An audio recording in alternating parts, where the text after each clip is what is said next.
PSLV C-62 rocket விண்ணில் வெற்றிகரமாக 18 சிறிய செயற்கைக்கோள்களுடன் ஏவப்பட்டிருக்கிறது. அதனுடைய 2 நிலைகள் வெற்றிகரமாக நிறைவடைந்துள்ள நிலையில் இப்போது இந்த PSLV C-62 ராக்கெட்டில் earth observation satellite next generation என்று அழைக்கக்கூடிய EOS-N1 இது விண்வெளி கேமரா என்று அழைக்கப்படுகிறது. இந்த செயற்கைக்கோளின் மிக முக்கியத்துவம் வாய்ந்த அம்சமாக அந்த EOSN என்று அழைக்கக்கூடிய earth observation satellite next generation அந்த விண்வெளி கேமரா பொருத்தப்பட்டிருக்கிறது.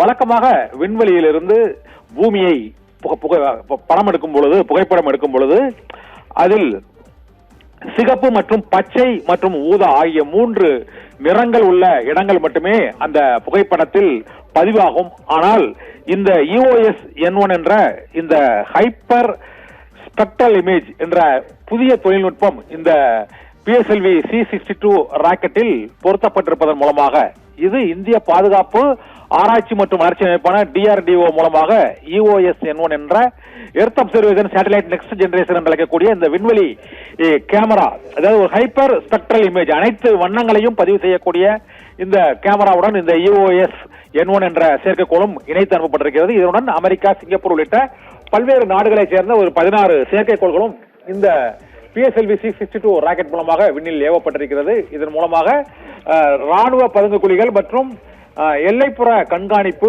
மற்றும் தீவிரவாத அமைப்புகள் உள்ளிட்டவற்றை உள்ள துல்லியமான புகைப்படங்களை பிரித்திருக்கக்கூடிய வகையில் 100க்கும் மேற்பட்ட அந்த நுணுக்கமான ஒரு அலை நீளங்களை திறம்பட பிரித்து பார்க்கக்கூடிய திறன் வாய்ந்ததுதான் இந்த ஹைப்பர் ஸ்பெக்ட்ரல் இமேஜான EOS-N1 என்று அழைக்கக்கூடிய அந்த விண்வெளி கேமரா. இது தவிர விவசாயம் மற்றும் சுற்றுச்சூழல் ஆய்வு உள்ளிட்ட பணிகளுக்கும் இந்த செயற்கைக்கோளில் உள்ள பல்வேறு கருவிகள் பயன்படுத்தப்படும் என அறிவிக்கப்பட்டிருக்கிறது.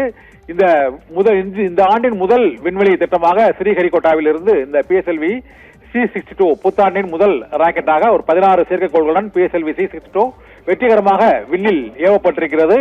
நாட்டின் எல்லை பகுதிகளில் எதிரி நாட்டு ராணுவத்தின் பதுங்குகுழிகள் மற்றும் பாதுகாப்பு கூடாரங்கள் ஆகியவற்றை துல்லியமாக கண்டறியும் வகையில் இந்த EOS-N1 என்று அழைக்கக்கூடிய செயற்கைக்கோள் மற்றும் விவசாய விளைநிலங்களில் ஏற்படக்கூடிய மாற்றங்கள் ஆகியவையும் இந்த விவசாயிகளுக்கு இது பேருதவியாக இருக்கும் எனவும் எதிர்பார்க்கப்படுகிறது. புத்தாண்டில் முதல் முறையாக ஆந்திராவின் ஸ்ரீஹரிகோட்டாவில் உள்ள சதீஷ் தவான் விண்வெளி நிலையத்திலிருந்து PSLV C-62 என்ற ராக்கெட் விண்வெளியில் வெற்றிகரமாக ஏவப்பட்டிருக்கிறது.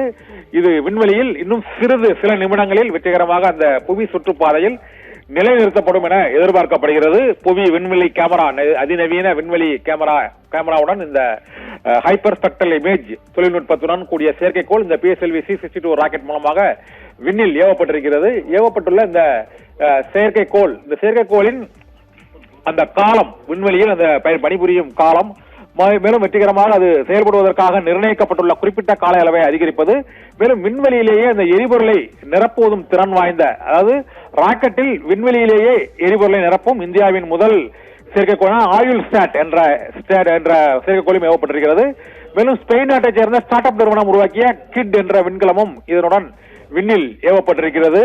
இந்த ராக்கெட்டில் விண்வெளியிலேயே எரிபொருளை நிரப்பும் இந்தியாவின் முதல் செயற்கைக்கோளான ஆயுள் ஸ்டாட் மற்றும் EOS-N1 என்று அழைக்கக்கூடிய ஹைப்பர் ஸ்பெக்ட்ரல் இமேஜை பதிவு செய்யக்கூடிய இந்த விண்வெளி கேமரா உள்ளிட்ட அம்சங்களுடன் கூடிய செயற்கைக்கோள் என்ற புதிய 2 அதிநவீன சாதனங்களுடன் பொருத்தப்பட்ட செயற்கைக்கோள்கள் 2 16 செயற்கைக்கோள்களுடன் இந்த PSLV C-62 விண்ணில் வெற்றிகரமாக ஏவப்பட்டு இன்னும் சில நிமிடங்களில் விண்வெளியில் அந்த புவி சுற்றுப்பாதையில் நிலைநிறுத்தப்படும் என எதிர்பார்க்கப்படுகிறது. சர்மிளா.